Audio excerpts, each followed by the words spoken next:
And at a certain point, I realized, hey, wait a second, you know, if it's so easy to lose Jim Carrey, who the hell is Jim Carrey? So you're just passing we don't through. Matter. It doesn't make any sense. I'm not looking backward. Why don't we just...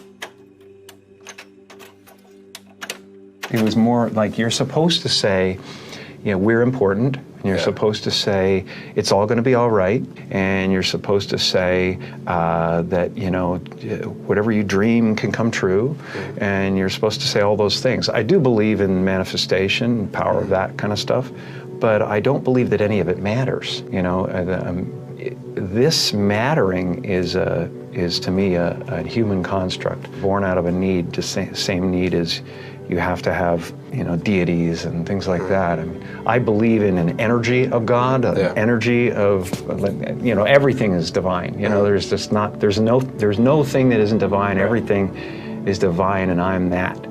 And it doesn't matter to me what's happening. I'm finding that ultimately the freedom from it is something people are kind of hungry for in a way. Right. They're like, I don't want to be me either. Right. You know, and I go, well, great, because you never have been.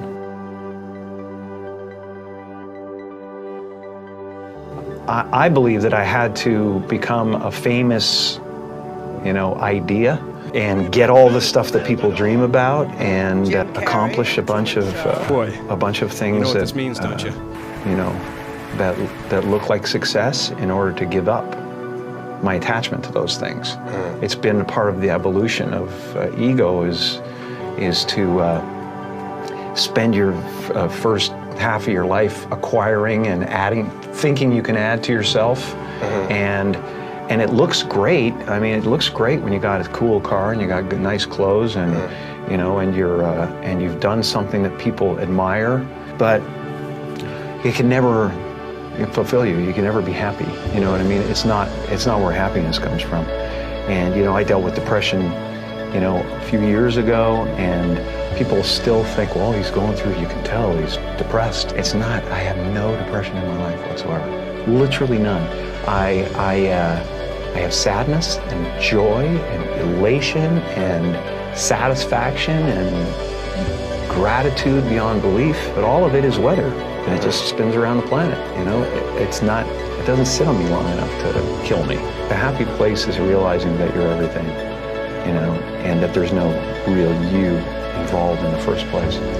You know, it's a weird little semantic jump that you make where it sounds like, well, that's totally fucking threatening, man. I can't not be me. I've built this construct. And it's just ideas. Right. They're just ideas.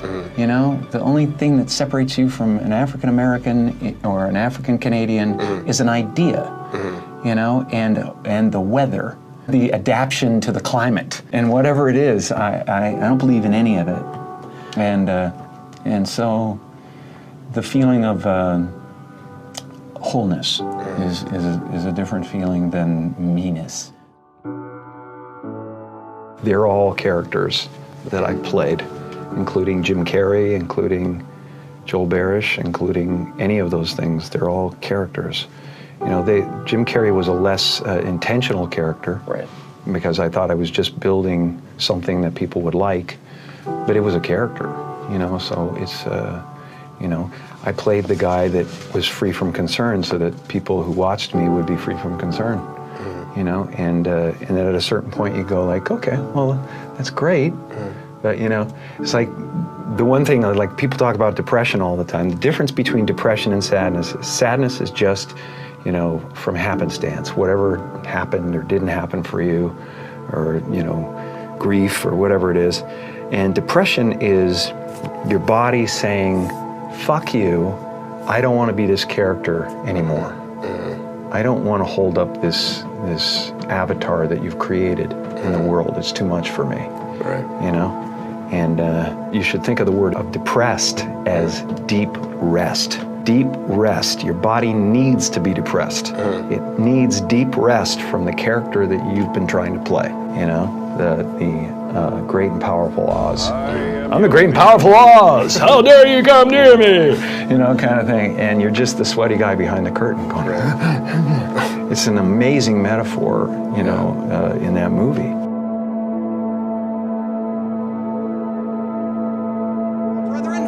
What up with the liar?